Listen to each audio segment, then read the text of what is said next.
The incline pigeon stretch. A lot of times we're really tight on the outside of our hips, even down into your knee. You might get some IT band pain. We're looking to externally rotate the hip and keep the knee safe. So here we go. We've got an incline bench here. The reason that we have the bench instead of the floor, we're looking to pin this knee down. This lower leg right here is pinned down against the bench. My back leg can go back as far as needed.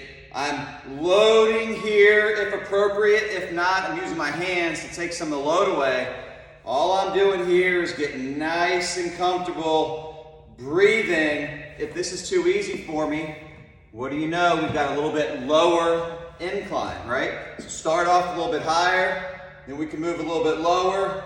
As you get more comfortable, make sure you're breathing. We can load into this sucker right here to the outside of the hip. So, if you're one of those folks who has tight hips, we need to work on a little bit of external rotation of the hip.